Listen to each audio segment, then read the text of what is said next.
Sino itong isang lola sa Davao City na magsisenta anyos na mukhang kaka-senior pa lang?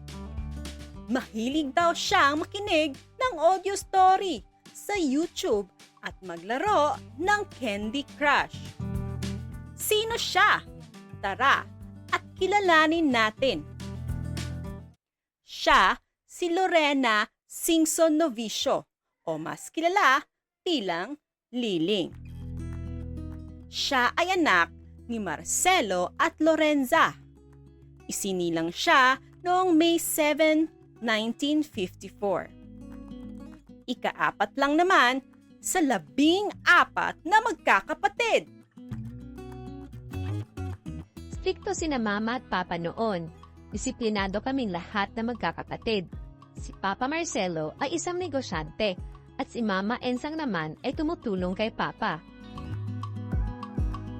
Nakatira sila noon sa Bunawan at nakapag-aral ng elementarya sa Bunawan Central Elementary School. Nakapagtapos din siya ng high school sa Holy Cross of Bunawan bilang isang honor student.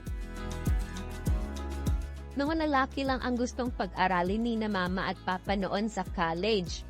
Gustong-gusto kong mag-aral, kaya pinilito silang pag-aralin ako. Nakapagtapos sa University of Mindanao sa kursong Bachelor of Science in Commerce, major in Accounting. Nag-review ako para sa board exam matapos graduate.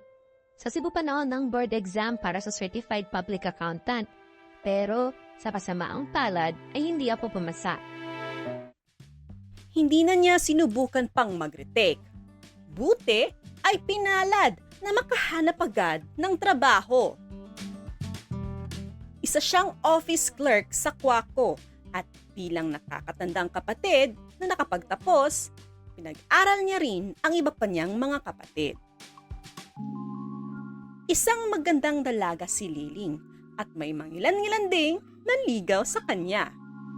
Dahil sa uso noon ng pen pal, ay sinubukan niya ring mag-post sa dyaryo sa edad na 26. Nagkaroon siya ng boyfriend na itatago natin sa pangalang Philip, isang gwapo at matipunong Amerikano. Dumalo din sa Pilipinas ang isa pang Canadian na itatago natin sa pangalang William. Mas type ko si Philip noon, kaya nireto ko na lang si William sa kaibigan ko nung dumalo siya sa Pilipinas. Kung alam ko lang na i-ghost pala po di Philip, sana sineryoso ko na lang si William. Mapuputi siguro mga anak ko ngayon. Ilang taon nang nakalipas ay nakilala ni Liling ang isang matangkad at morenong lalaki na nagtatrabaho din sa Quaco, si Pedrito Hyson Garcia. Niligawan siya nito at naging sila. Subalit, hindi sang-ayon ang mga kapatid ni Liling dahil si Pedrito pala ay isang biyudo at may 3 magagandang anak na babae sa yumao nitong asawa, sina Feby, Rhoda at Maureen. Ngunit sadyang matibay ang kanilang pag-iibigan, kaya't noong Agosto 9, taong 1986, sila ay napakasal sa huwes. Sinundan din ito ng kasal sa simbahan noong taon ding iyon ng Disyembre 6. Ngayon, siya na ay si Mrs. Lorena Novicio Garcia. Binayayaan sila ng 6 pang mga anak, 3 magaganda ring mga babae at 3 makikisig na mga lalaki, na sina Carla, Pedrito Jr., Leia, Aiza, Lorenzo at Eugene. Hindi naging madali ang buhay nilang mag-asawa. Ngunit sa awa ng Diyos, naging masaya ang kanilang pamumuhay. Ngunit noong taong 2019, November 1, si Liling ay naging biyuda. Nakapagtapos at nagkaroon ng sariling pamilya ang kanyang mga anak at binayaan din sila ng mga gwapo at magandang mga apo.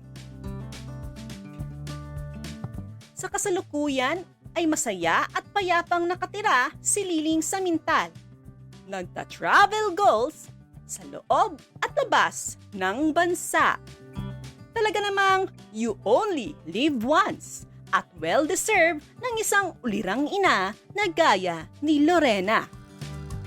At dahil sa birthday niya ngayon, mayroon siyang mga greetings mula sa mga paborito niyang artista. Happy birthday. Sana mag-enjoy ka sa iyong karawan. Like, mag-ingat at magpakamait. God bless you in more power at sana mag-kita tayo soon. I love you. I just want to greet you a happy birthday. So all the best. God bless you. Enjoy your birthday and see you around.